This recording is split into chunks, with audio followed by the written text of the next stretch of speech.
Welcome to another episode of the Agronomy Highlights podcast. I'm your host today, Justin Brackenridge, and I'm joined by my colleague and co-host, Dwane Miller. Dwane, how are you this morning? I'm doing well, Justin. Thanks for asking. Hey, we just had so much stuff to talk about in our last sorghum episode. We're back with another one, right? Yeah, so if you joined us for the previous episode, that was Sorghum 101 with Dale Stoltzfus. We talked a lot about what he's got going on. Um, but then as we were recording it, we kind of got this idea of like, hey, man, there's so much that goes into maybe just the planting and the management. But what about if we want to take those to the next steps? What if we want to start to hone this, get better production, get better management of this? And we said, there's just no way we can do it in one 45-minute session. Yeah, we started talking about it, and sorghum use. Oh, hey, that's Well, an I can't grow a afterthought. corn We put drought. it on the poor ground. Yep. Now we're gonna actually talk about. Let's see if we can make this a legit crop. So I'm excited to hear what Dale has to say about that. Yeah. And I think it's really interesting because Dale is working at it not only from the agronomic part, but also the production part, the trucking part. He's got so much information to give. I have learned so much on the first one, and I'm sure I'll learn just as much on the next one. So, Dwane, if you're ready, let's get it Let- going. Absolutely, let's do it. All right. So we're going to be back with our guest, Dale Stoltzfus. Dale, welcome to the show. Thanks for joining us a second time. How about a 30-second introduction to remind people how you got into sorghum, where you're at, and what your farm enterprise is like? So yes, glad to be back again. We farm in the southwestern corner of Schuylkill County. What got me into grain sorghum was the fact that I have a lot of the ground that I farm is lighter dirt, shale soils, and I was looking for a crop that would be more drought tolerant and also more deer tolerant. And that's when I landed on grain sorghum. And it's almost 15 years ago that I put out my first crop of grain sorghum. And one of the things we didn't talk about a lot, and maybe if you're curious, Dale gave us a good explanation of his journey into this, but Dale is now, after, 10, 12 years of doing this, is on the National Sorghum Board. You want to tell us maybe how you got involved in what the National Sorghum Board is? So I was at first introduced to the National Checkoff Board in, I believe it was 2019. One of the brokers that I work with, good friends with, Brokers Grain, introduced me to their leadership program that they run and said, Dale, you're taking a lot of interest in sorghum. Why don't you get involved in the leadership class they run? So I put an application in. I was accepted to the class. It was class 5. It was supposed to start in 2020, and that's when COVID hit. So anyway, our class didn't go to 2021. It runs over an 18-month period, and it has 5 different class sessions. So that's where I was introduced to the checkoff board, and then I was approached about applying for one of the board seats.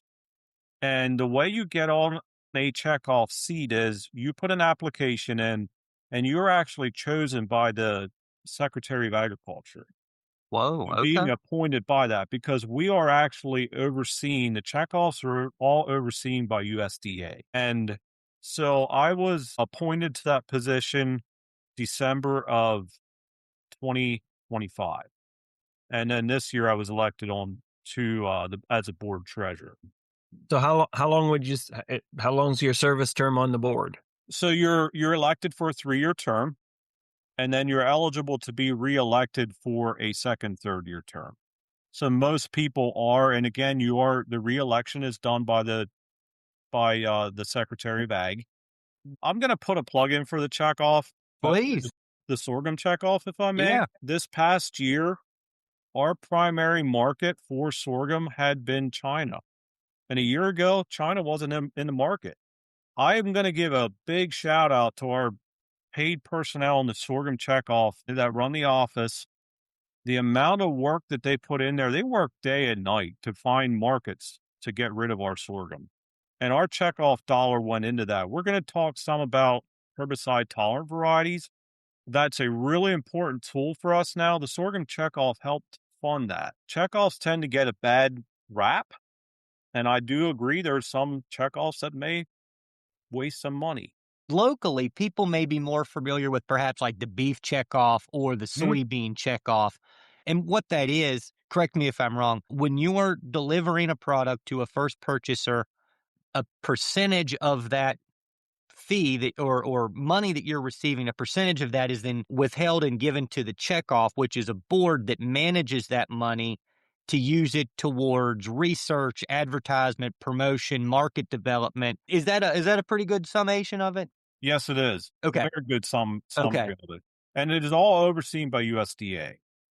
Yeah. Yep. This is not just people that elect themselves personally to a board that take your money from you when you get there and then decide to send themselves on trip. This is a very regimented board with oversight and goals. Often they're all producers of what commodity they're on the check off of. So they're showing skin in the game, so to say, about them being in this position.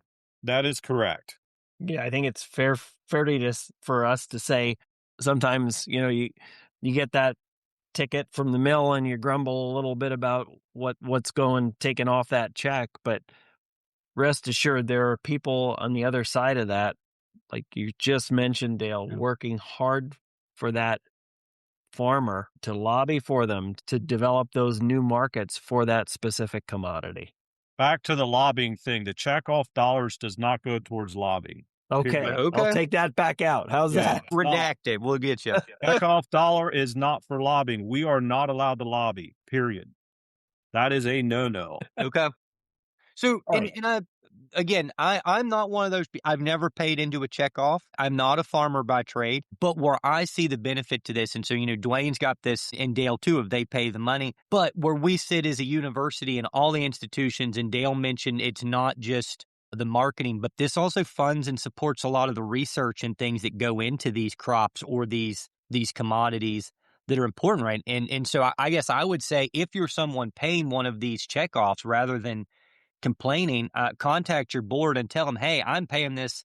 Why don't we start working on this type of a product or this type of an idea, right? And give them ideas of ways that they can use that money to help support the growers.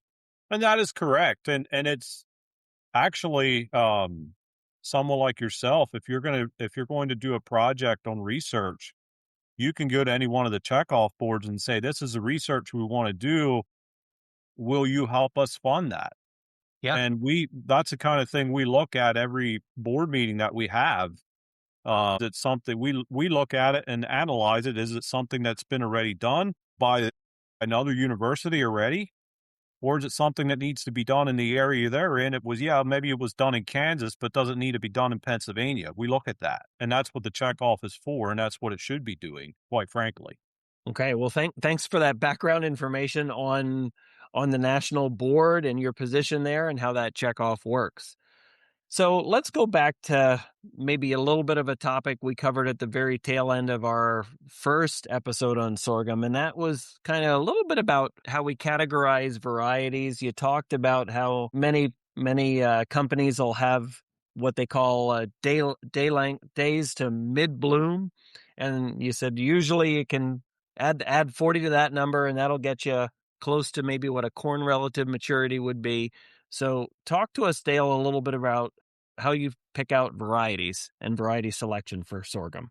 So I was introduced with Specialty Grains, and that is one of the entities that I am owner of. I'm also owner in Productive Farm Products. As Productive Farm Products, we sell seed fertilizer and chemistry as an independent company. And I do sell a lot of different grain sorghum varieties. So the questions that I always ask when I'm talking to a new grower is, number one, I need to feel where you are in the day length that you're planting corn, because that's how I base off of the variety I'm going to recommend on grain sorghum.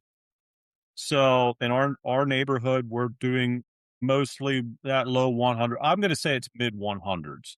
Okay. So primarily we're using a 61, 66 day to mid bloom for full season. Now we have a couple, I actually don't sell anything longer than the 66 day to mid bloom. And you might say, oh yeah, I plant 110-day corn, but back to the drought thing, when you have a dry weather that sets in, that plant will actually stop adding heat and degree days up, and it will need to add them on the end of the growing season. So yeah, you might grow 110-day corn, but you probably don't want to go over 105, 106 day or a 65, 66-day mid-bloom on your grain sorghum variety. Then as we go north, I actually have one variety that's a 51-day to mid-bloom. So that's like a low 90s day corn. We've used that variety down along the Mason-Dixon line as a double crop behind wheat, done really, really well with it, with a short season variety, opposed to planting double crop beans.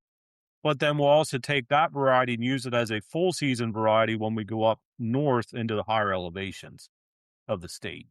Okay, and that was something that perked my ears perked up when you first mentioned full season, and I'm going, "Holy cow, are there double crop opportunities for grain sorghum?" But you mentioned that's typically down along the Maryland border. I'd say mostly we're right on, so I'm southwest Schuylkill County. I'm just north of the Blue Mountain. I probably don't recommend double cropping sorghum unless you're south of the Blue Mountain, south of I-78. That's sort of the dividing line of what I found to work for double crop sorghum. I've had enough of people that tried it and it didn't work. And if we want to talk at all on double crop sorghum, I have some recommendations for that as well, which is totally different than full season. So, and that double crop's kind of its own thing, right? It's almost, when you start selecting any variety for double cropping, it's almost counterintuitive to what you think the answer would usually be, at least with soybeans, right? It's, you want a longer day, something like this, right? When initially you would think, well, I want something short, right? So if you do have, that might be a great follow-up episode or a way to contact Dale if you are in a position of wanting to double crop to make sure you're getting that right. One of the things I was doing was kind of, I don't want to call it fact-checking Dale because I don't want anyone to think he doesn't know what he's talking about, but we'll call it a learning opportunity for Justin, was looking at some of these, Googling corn maturity versus growing degree days versus sorghum milo growing degree days. And if you're not familiar, growing degree days, we sometimes call it heat units. Basically, it's some wonky math, but you're taking the daily max and the daily minimum, dividing them by 2, and then putting them over a base. And so if you're talking about alfalfa or orchard grass, the base could be, in the 40s. For something like corn or grain sorghum, we're using a base of 50. And so it's kind of an accumulative number. And for corn, roughly we're like 2,400 to 3,000 heat units, right? Is that growing degree days. Sorghum actually is exactly the same, right? If you start to Google it, that shows up almost exactly the same. However, a lot of those ratings are based on that mid-bloom that we've talked about. So make sure if you are looking at your area and your heat units, you're not looking at like a total cumulative heat unit from, let's say, May to October, but you're looking at kind of what's happening more in the middle part of your year so that you can get it to that mid-bloom and then finish it, unlike what we're dealing with corn. So I want to add one thing into why it's so critical to choose the right variety. One of the things I've found that hurts yield the most is when you have a variety that is too long for the time of the year you're planting it or for the area you're planting it in. I receive a lot of bushels and I unload a lot of trucks. Test weight correlates to yield completely. When you have a lower test weight, the kernel size will be, or I call them the berry size. The berry size will be small and shriveled up. And then when I look at, so if I'm looking at a 50 and 60 bushel yield, that berry is going to be half the size of when I look at someone that's growing 200 bushels worth. And that correlates really, really closely into planting the correct variety at the correct place. So it's very, very critical that we are selecting the correct variety. It's very critical that we're planting on time. Think about where sorghum is grown. Sorghum is mostly grown in dry areas in the southwest. A lot longer growing season than what we have here. So we are actually on the northern edge of where we can adaptive, or that grain sorghum is adapted to. And I'm not trying to put Dale on the spot or sell his services unwantedly, but I think this is one of those cases. Like, if you're to try Googling planting information on sorghum across the tiers of Pennsylvania, you may be disappointed in how much information is available, because it's not as common that there's been as much work done. So this is where people like Dale, as an expert, calling Dale, touching base, don't just kind of take what we've talked about with a growing length, add 40 and run with it, right? This is a time for you to do your homework, reach out to someone and make sure you're actually planting what is recommended, because there's nuance to all of this.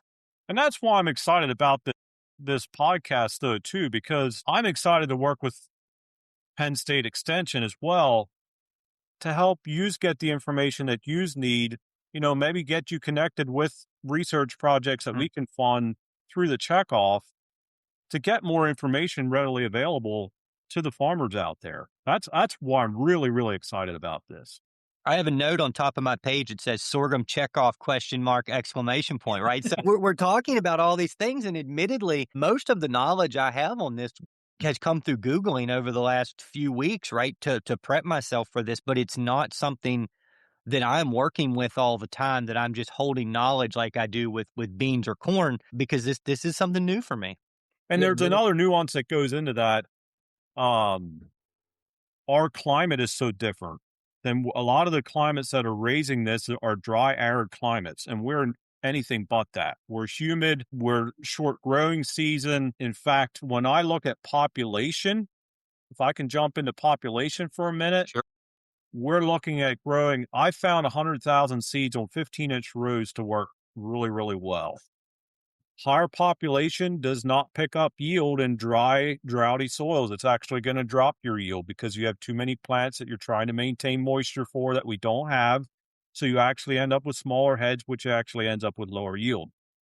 I've actually found lowering the population to actually pick up yield rather than picking up on dry soils. Good soils, we can pick up that population maybe a little bit, maybe to 120,000 for a 200 bushel yield.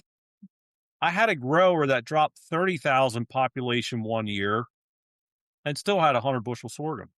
Dryland, Texas, they don't plant over 50,000.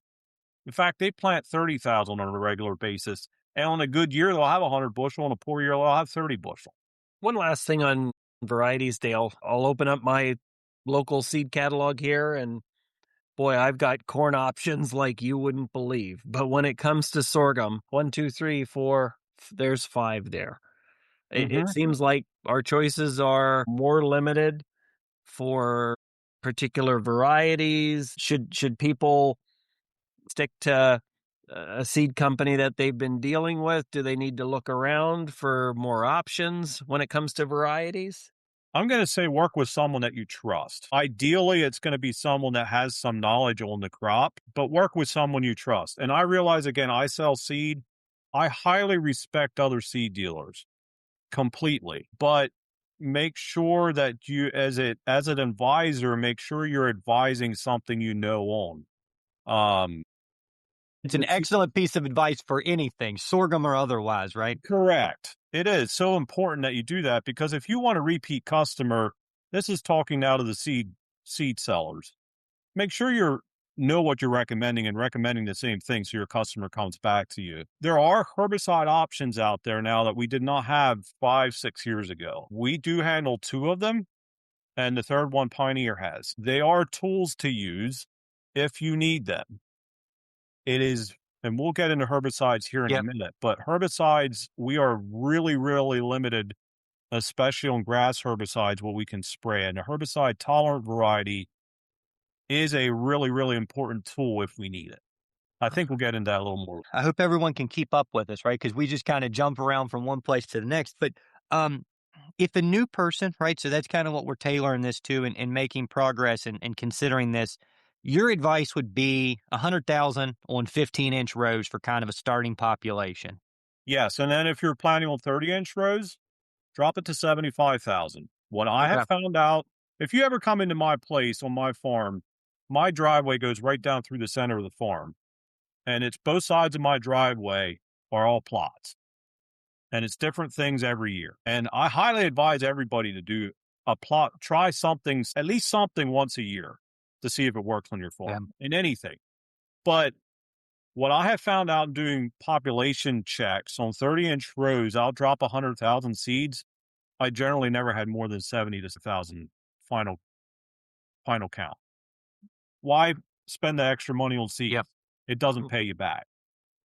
And so your kind of thought, and maybe I'm extrapolating, but where Texas and the drier areas are 50 to 30,000, Here, where, I'm not going to pick on Dwane too much, but where you've got some drier, shalier, ledgier type soils, would you recommend just kind of preemptively scaling that down from a K, knowing that hey, if we get dry, it's really going to hurt? What are your thoughts for something like that? Definitely. Okay. If you know you're not going to have the yield anyway, yeah, why spend the extra cost on seed? We're actually going to play around with variable rate this coming year, Oh, cool. and we are going to actually plant on the shale knobs. We're probably going to drop our population back to 50,000, just because I know that every time we have a dry year, those shale knobs dry up first. Why have the plant there? This is the one other thing. We talked a little bit in the first episode about tillering. Sorghum will tiller. And in the West, they actually, if they have moisture, it will tiller out. We always have moisture for tillering, but we don't have the days or the day length that we need to mature those tillers. So that's actually one of the reasons we plant a higher population. I actually don't want the tillers because they're actually like corn suckers. They really never get a head on them that matures enough to make any grain. So that's one of the reasons we plant higher populations than they do in Texas. Yeah, so you're actually just trying to discourage tillering for that 100%. reason because it's Okay. not going to do anything for us anyway. Populations locally here, I would say if you've got some more challenging ground, we were in that 75 to maybe 80,000 range for a recommendation. And All that's right, a good recommendation. let's shift a little bit. Let's talk about fertility locally right now. If you're in tune, depending on when this episode comes out, I'd be interested to hear what the fertilizer prices are. Maybe when this episode does come out, because they're just going crazy now, and guys are talking fertility. So, what do we need to think about with respect to grain sorghum when it comes to fertility, Dale? So I always relate it to corn because it's the easiest way to do it. If your yield goal, basically take 100 and I'm going to say 100 and if your yield goal in your sorghum's 140 bushel, feed it like you would 140 bushel corn. What I've seen, I don't have any official research on this, but what I've seen on my operation on nitrogen usage, I can actually get away with the amount of manure I'm using. I can get away with total nitrogen applied, and I do take credit for my manure application. On corn, I can go to about a 3/4 pound of nitrogen per bushel of yield. Sorghum, I am still seeing a much better test weight when you maintain that 1 pound of Interesting. nitrogen per bushel of yield. And if you're utilizing manure, take credit for some of that nitrogen in it. Get a manure sample done. It's a great way to actually cut back fertilizer costs. Great point. Get that sample done. I was trying to do some nutrient balancing for somebody here locally, and using some manure in a corn crop, and well, what's that manure really worth? Well, we're not sure. I said, all right, we're going to we're going to use the agronomy guy. We're going to take some book values, but a book value is just that, right? We don't know really what's in there, but that's important. It's But a cheap price to pay for the information you get out of it to get a manure analysis done. yes, Yeah. I think like part of this podcast is shamelessly we plug analysis, right? Because we sit here and we can throw out numbers, but soil analysis, manure analysis, all of that stuff, fertilizer, $600 a ton, $10, $15 for a manure analysis. It doesn't take long for that to pay for itself if you're changing, 20 pounds an acre, right? And so, look at the return on investment on a little bit of your time, take a sample, find out where you're at with those types of things, and then make sure you're crediting. What I wanted to point out, I'm going through my notes, but I think this is the first time that maybe we've talked about this is one of these ideas that it's not just something you can put out there and expect it to grow, right? We've kind of talked the populations was good, the planting was pretty easy. We didn't need to change things. But this importance to nitrogen to that, I think might be a little bit challenging to what people have thought or what they've heard about sorghum, right? And now I want to follow up on nitrogen source and timing, right? Are you putting a second application out? Is this all going up front? What does that look like in the terms of sorghum? So every operation is different. And I'll tell you the journey of what I had done over the years. I have done this nitrogen application. I started on the low end. I know that of what I actually put down. And then I actually switched from 15-inch rows to 30-inch rows so that I could side dress it Okay. with drop nozzles. What I found out, though, is I felt I was losing yield.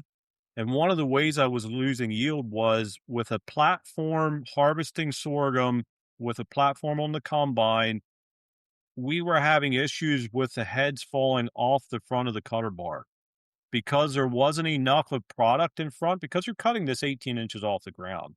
There was nothing in there to keep pushing those heads into the head.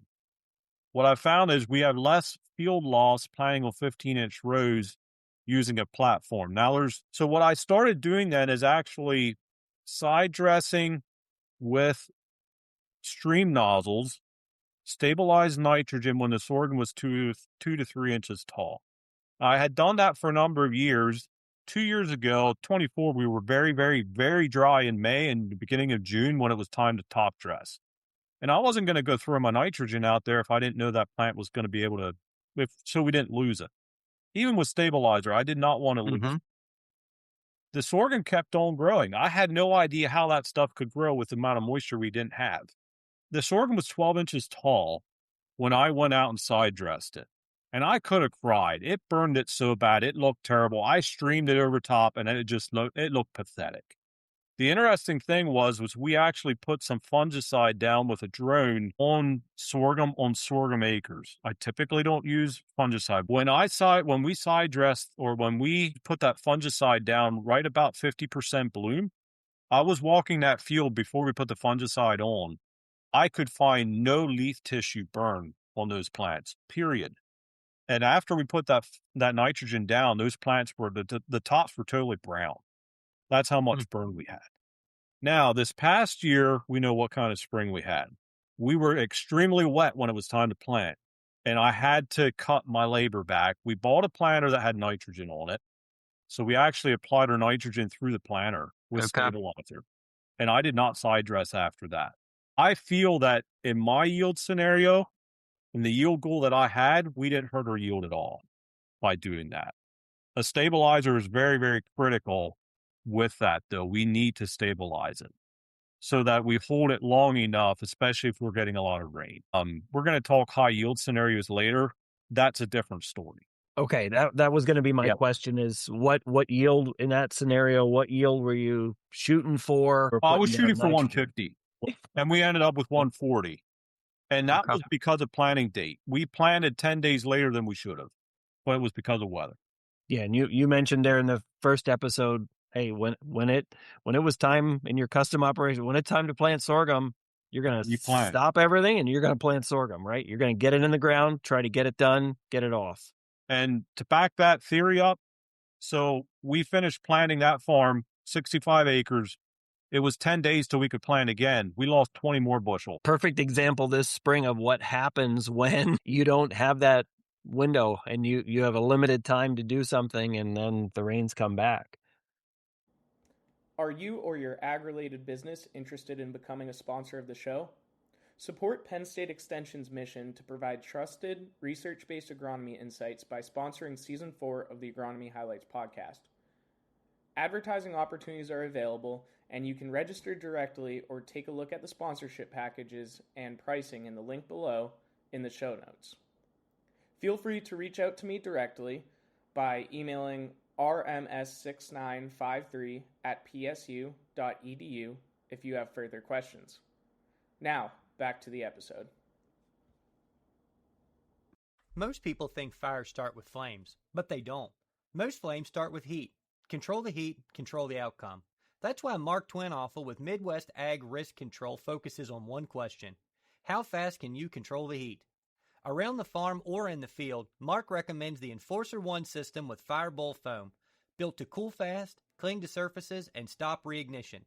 To find out more about this system, call or text Mark at 618-521-6805 or online at enforcer.com. So how about instead of nitrogen, P&K situation? We looking pretty similar to corn with that as well?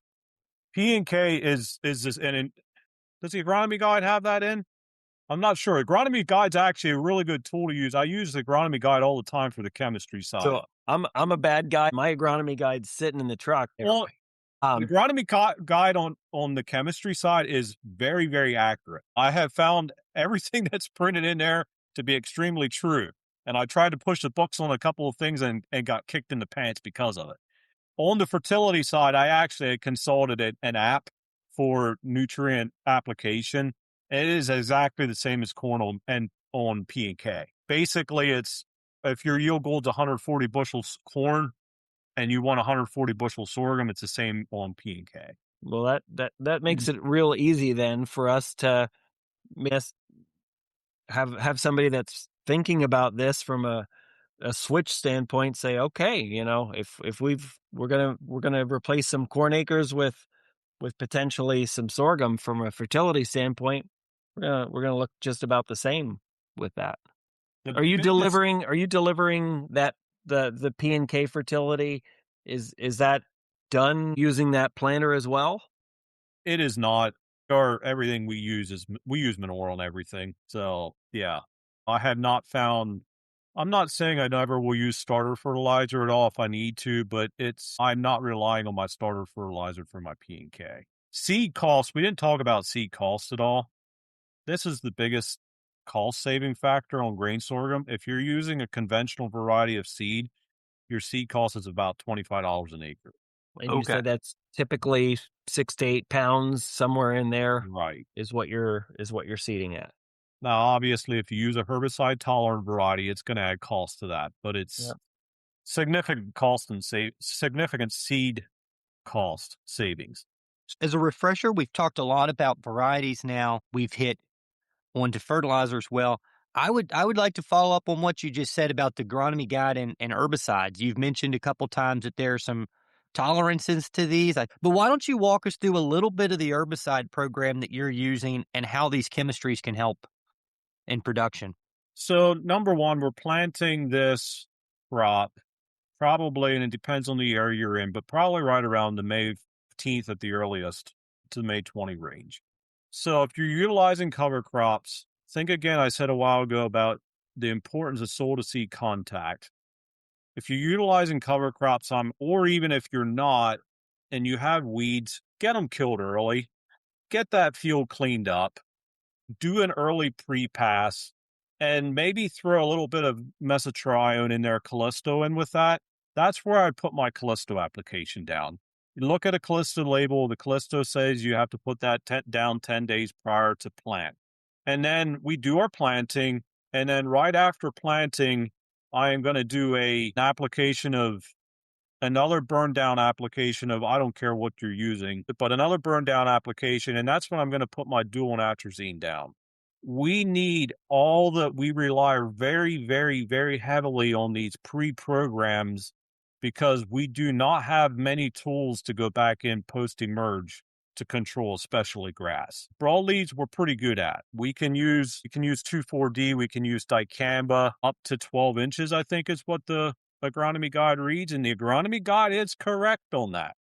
I have pictures of using dicamba too late, and the amount of you can knock 20 to 30 bushel off really quick. Husky is another really good option. Goes late for broadleaves. You can, I think, use that up to 30 inches. Grasses, if you have a conventional variety of sorghum, once that grass is over 2 inches tall, you'll never control it. If the grass is under 2 inches tall, quinclorac with atrazine and adjuvants, you can control grass with that. You can also control grass. That's when your herbicide tolerant varieties come in.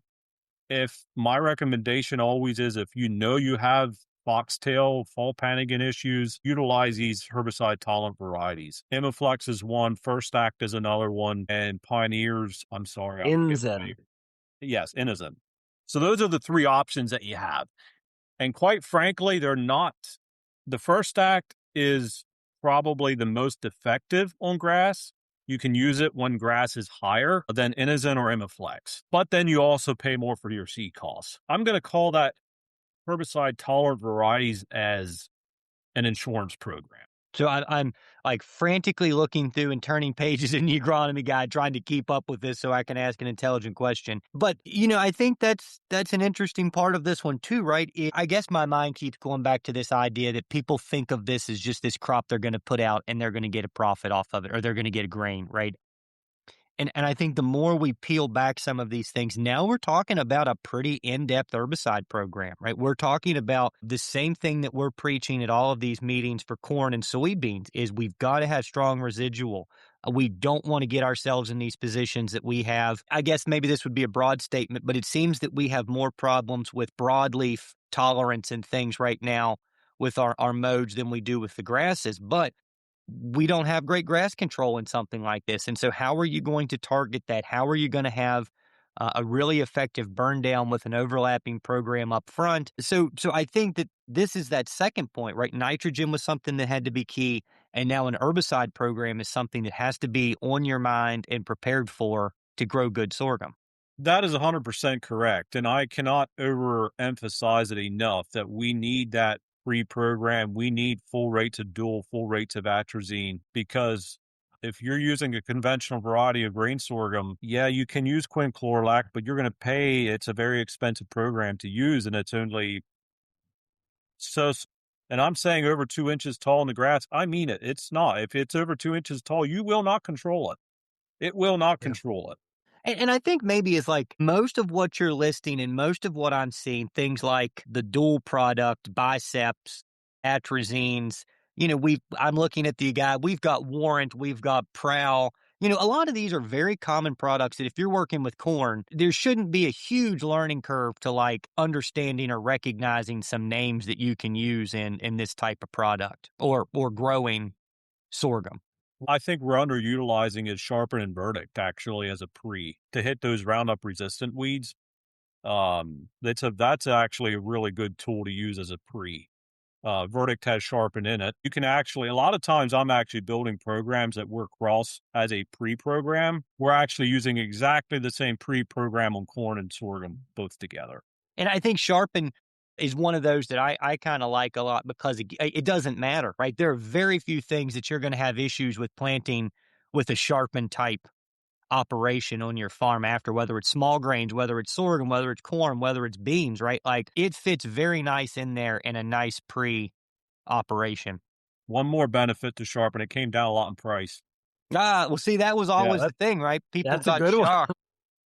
But typically what you're at a 1 ounce rate or something like that. So that jug goes a ways, but yeah, you're right. It was high. And you may go up to 2 ounce rate on it if you're struggling with burr cucumber. We've seen it actually bumping that rate up help control burr cucumber better.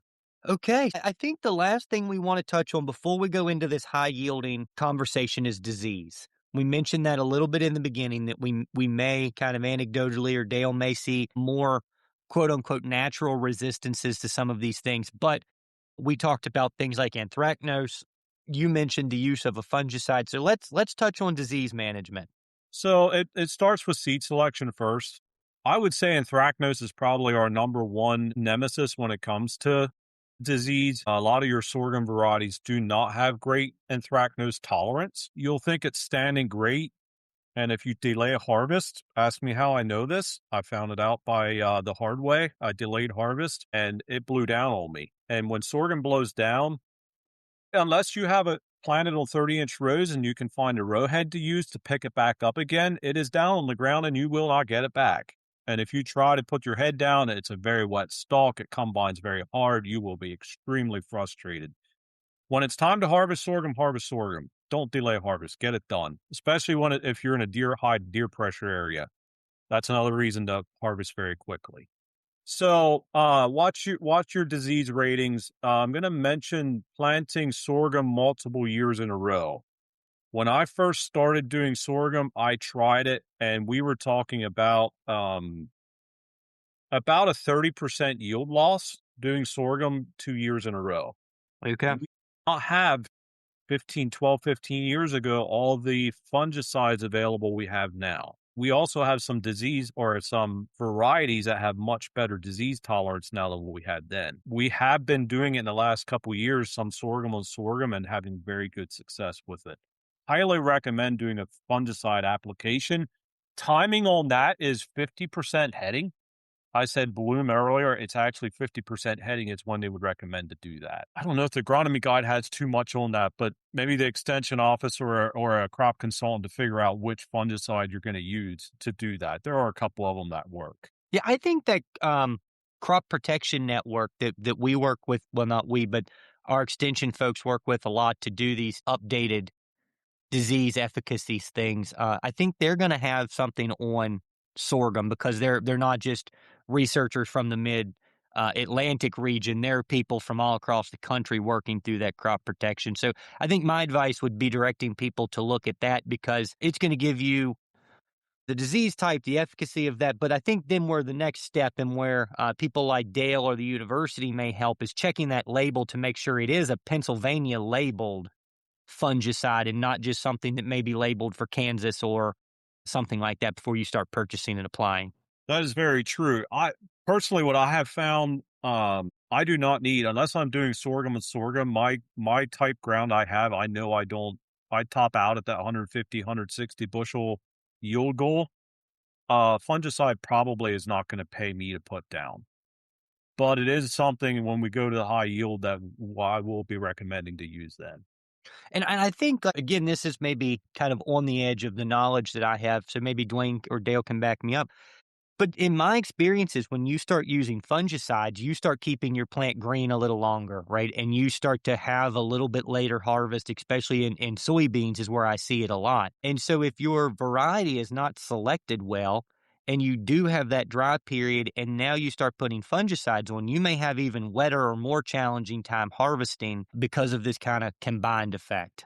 We have harvested grass green sorghum at It's 18 okay. at 18%. I'm typically trying to get mine off around 18%. And we have harvested, if we didn't have frost, typically we have frost and it kills it all. Yeah. There is a fair amount of harvest aid that's used, and primarily it makes it not for dry down. You will not dry the sorghum down faster with a harvest aid. It's actually for combine ease of harvest, I'm going to call it. It is a gummy stalk. So when you have that green stalk and you run a few hundred acres through the combine, you can start plugging sieves, the cleaning area, if you're not careful, just because of that. It's a very sugary plant and makes everything sticky. Dale, in our locale, we don't have a lot of equipment to apply those fungicides on corn, for example, at tasseling time. How are you applying that fungicide at 50% heading? Everything I've done was with a drone. Okay. Drones are easy. I mean, there's a lot more of them around than what there used to be. They're very easy to transport. You throw them on a trailer, you go to a job, so you can have a whole lot further reach with a drone. The downside to a drone is with our woodland that we have around and power lines, it makes it that we can't maybe reach to the edge of the field. That's the pick I have against a drone in small grains. It's a pick I would have against a drone, period. But a drone is a very, very, very good tool to use. I've seen very good coverage out of it. They have worked very, very well for us. One last thing before we close the book, maybe on, quote, pest management, we're talking about diseases, and we mentioned deer a lot in both these episodes. One thing I haven't heard you mention, Dale, is birds. Any thoughts on bird management, how to keep birds out, especially timely harvest, right? But what else? So I've never had a lot of complaints about bird issues. I had one person that would have complained about it. It's typically not something I've had severe issues that I felt it hurt big yields anyway. Okay. It can be an issue. I actually honestly think the more acres there are around, the less bird problem there is, just because it spreads them out through a lot more acres. Yep. So we're kind of pushing up on time, but I think is like our last topic here. I would like to go into what you're working with your high yielding sorghum compared to what we've discussed in just kind of maybe traditional milo growth, and talk to us about what you're doing, why you're doing it, and how you see this kind of progressing over the next couple seasons. So this all comes back to dollars and cents. A guy I'm working with on it closely, had started doing it because he had issues with vomitoxin in corn, so he was trying to get a little bit more of a rotation in it, adding another crop in his rotation. That's why he started looking at it, and he's in very, very, very good soils. The interesting thing was when you put dollars to it, he actually was making more money. Of course, sorghum did not yield what corn did, but he was still making more money because his inputs were less than what they were with grain sorghum. So there's a couple of things that I see that are really critical um, for high yield scenarios. I'm talking where you can utilize 180 to 225 bushel corn on a consistent basis. If you're looking to put corn or sorghum in those fields, you're probably going to utilize just a little bit higher population planting, maybe 125,000 population versus 120,000. You know you're not going to run out of water, so maybe we can bump that population up just a little bit. You may end up using an fungicide to start. Just make sure it's labeled for sorghum. You want to keep that plant healthy. I mean, it's basically the same principle, same practice. Yeah. Corn. A fungicide application at half heading. There's something about a fungicide that keeps that, and you probably can explain it better than I can, but keeps that plant growing and putting nutrients into that grain. And what I've seen in a high yield is the berry is always bigger. That berry will be twice as big. You're not necessarily a lot more in population, but the berry is a lot bigger. It's like a soybean. A high yield soybean is much bigger than a lower yield soybean. Your kernel corn is much deeper in a high yield corn versus it's the same principle. Getting that head to finish from top to bottom and keeping those berry sizes the same from top to bottom, you're going to see a lot bigger berry on the bottom in a high yield scenario than you will in a low yield scenario. Yeah, I don't. Are there more questions you have related to it? It's relatively new that we're looking at it this closely. Tissue tests, always a great tool to utilize. Would you look to split apply nitrogen? Yes. So what is the timing for that split applied nitrogen? Maybe I'll back up and ask that question too. How do you growth stage sorghum and know when that timing is that you would want to do something like that? Tell you the truth, there's not good solid data on that. Okay. There, I'll put I that don't beside my feel we checkoff have dollar highlight star. I do not feel we have good solid data on that because we can't go to our friends in the West because their Yep. growing season's so much longer. Yep. It's actually something that I would love to see some local research done on. That's not an answer, but it's the truth. Well, like we said earlier, right? If you don't feel comfortable advising on something, it's not worth. But what is your timing if you're doing a second one? What are you kind of shooting for? Well, and there again, it depends if you have how you're planning it and the equipment Okay. that you have to how you're going to apply it. I would probably lean towards a dry application versus a liquid application if you're going to be applying it when it's, that 6, 8 inches tall. There's some stages in there with sorghum that you want to watch that you're not doing any application to, a little bit like corn. Okay. And I don't have that memorized. I think the agronomy guide may have some of that in it too. Okay. It's great because I think that there's always room for improvement and growth, and I think this just kind of shows that while this is a very viable alternative budding crop, there's still a lot of information to know. I think that goes back to kind of what you said maybe in the first one or earlier today is you should be trying something new every year. So this is one of those opportunities for a producer to look out there and say, "Hey, when am I going to put this out?" Right, and maybe do a couple of their own trials to see what benefits them in their ground and their growing season for some of these post applications in a higher yield scenario. Yes, that is correct. I guess as we wrap up, I'm gonna say just make sure you're working with someone that is knowledgeable in the crop that you want to grow. I don't care what crop it is, but especially as you work towards these crops that aren't grown nearly as there's a lot less information about them available. And there are some crop consultants out there that are working with a lot of acres on it now that have a lot of knowledge. I talk to them on a regular basis. We bounce stuff back and forth. I'm going to be sitting down this afternoon with one again. I think that landscape has changed maybe in the last 10 years, right? Where we've seen it grow from basically there's only 5 guys in the local area growing it and not a lot of knowledge. And now there's still a lot to be learned about the crop. But to your point, Dale, there are folks that are out there that have been doing this a while and are in pretty good tune on what to do with it. Yes, that is correct. Okay, well, Dale, we thank you for joining us a second time as we kind of shoot out here and we wrap up for the day. I think this has been such good discussion. If you didn't listen to the first episode, go back to Sorghum 101 and check that one out, because I think they kind of build well as different ideas and thoughts and progressions. You know, where I sit in extension and working with producers, I think that we have to start making some changes about our cropping systems if we want to be productive. Dale's done a good job outlining where to start if sorghum is where you think that can go. But we're going to link Dale's contact information in this podcast. So if you've got questions, hopefully he'll be willing to talk to you. Maybe I'm putting words in his mouth, but I'm hoping he'll talk to you if you call. But again, thanks for joining. Thanks for listening. Dale, we may be calling on you in the future, but otherwise, thanks everyone. Have a great day.